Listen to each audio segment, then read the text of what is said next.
जय हिंद मेरे प्यारे दोस्तों, नेक्स्ट टाइम पर आपका स्वागत है। देखिए IFFCO के अंतर्गत पे GEA 2022 जो ग्रेजुएट जो इंजीनियरिंग है अप्रेंटिस एग्ज़ाम ऑनलाइन के लिए रिक्रूटमेंट यहाँ पर जारी कर दिया गया है। पूरा इन्फॉर्मेशन मैं इस वीडियो के अंतर्गत पे प्रोवाइड करूँगा कि सबसे पहले तो बताऊँगा कि IFFCO का फुल फॉर्म क्या होता है। आप कन्फ्यूजन मत होना, इसकी बेस के अंतर्गत पे GEA का भी फुल फॉर्म क्या होता है। पूरा इन्फॉर्मेशन जो भी आपके फॉर्म भरने के लिए इंपॉर्टेंट इन्फॉर्मेशन होगा, कैसे आप इसको लिए अप्लाई करेंगे, आपका कन्फ्यूजन दूर करने की कोशिश करेंगे। इससे पहले कि हम आगे बढ़े, यदि आपके द्वारा हमारे इस चैनल नेक्स्ट टाइम को सब्सक्राइब नहीं किया तो सबसे पहले जाकर आप सब्सक्राइब कीजिए तथा बेल आइकन को प्रेस कीजिएगा। जो भी कंटेंट, जो भी इंफॉर्मेशन हमारे द्वारा आपके लिए प्रोवाइड किया जाता है तो उसका नोटिफिकेशन आपके पास टाइम पर उपलब्ध हो जाएगा। जैसे कि लिखा गया है यहाँ पर IFFCO GEA 2022 ग्रेजुएट जो engineering apprentice exam online form 2022 post update 5 अगस्त को किया गया है। शॉर्ट इन्फॉर्मेशन जैसे कि यहाँ पर लिखा है, फुल फॉर्म यहाँ पर है। इसका मतलब है कि इंडियन जो है farmer fertilisers cooperative limited IFFCO, ठीक है। क्या है, आई से मतलब हो गया इंडिया इंडियन, एफ से हो गया फार्मर हो गया, एफ से हो गया फर्टिलाइजर, सी से हो गया कोऑपरेटिव, एल से हो गया लिमिटेड, ठीक है। सी को पूरा कोऑपरेटिव हो गया, फिर लिमिटेड जुड़ जाता है। और उसके बाद में has issued as advertisement for the graduate engineering जो क्या है अप्रेंटिस के लिए। GEA का भी फुल फॉर्म है, ग्रेजुएट जो इंजीनियरिंग अप्रेंटिस GE के लिए 2022 के लिए एग्जाम के लिए यहाँ पर रिक्रूटमेंट है। All the candidate who are interested in this IFFCO GEA exam 2022 and fulfil the eligibility can apply. Online form 5 अगस्त से लेकर 15 अगस्त तक।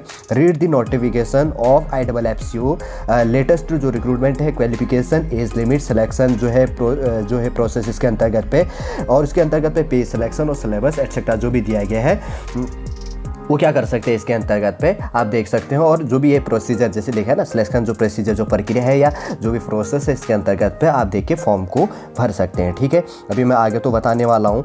सबसे पहले बात करें तो आप 5 अगस्त से देखें एप्लीकेशन बिगिन है, 5 अगस्त से आप इस फॉर्म को भर सकते हैं। लास्ट डेट आपका 15 अगस्त 2022 और 15 अगस्त 2022 को लास्ट आपका कंप्लीट फॉर्म का लास्ट डेट भी यही डेट है, ठीक है। जनरल OBC किसी के लिए भी कोई फॉर्म फीस नहीं है यहाँ पे, और ST SC फिजिकल हैंडीकैप के लिए भी कोई फॉर्म फीस नहीं है।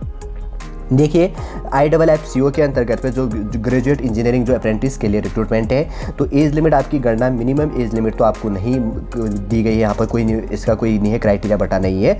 और इसके अंतर्गत पे जो कंडीशन है, और मैक्सिमम एज लिमिट आपको 30 साल मांगा गया, 30 साल मांगी गई है। अगर बात करें एज लिमिट कि आपको मैक्सिमम एज लिमिट 30 ईयर्स कब होना चाहिए, 31/7/2022 मतलब 31 जुलाई 2022 को आपकी जो मैक्सिमम एज लिमिट है 30 साल, इस एज के अंतर्गत पे होना चाहिए।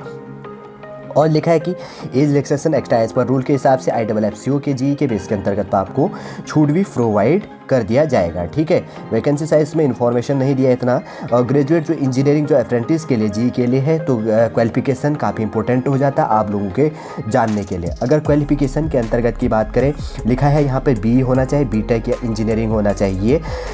और उसी के अंतर्गत पे क्या क्या लिखा है, BE हो गया, BTech engineering degree in chemical हो गया, मैकेनिकल हो गया, और इलेक्ट्रिकल बेस के अंतर्गत पे, और इंस्ट्रूमेंटेशन, और उसके अंतर्गत पे इलेक्ट्रॉनिक्स हो गया and civil with minimum 60% marks के साथ आपके पास होना चाहिए, ठीक है। इस बेस के अंतर्गत पर आपके पास में क्या होनी चाहिए, इंजीनियरिंग डिग्री होनी चाहिए। और मिनिमम एज लिमिट की बात करें तो 60 ईयर आपके पास में यहाँ पर 60% मार्क्स आपके पास होना चाहिए।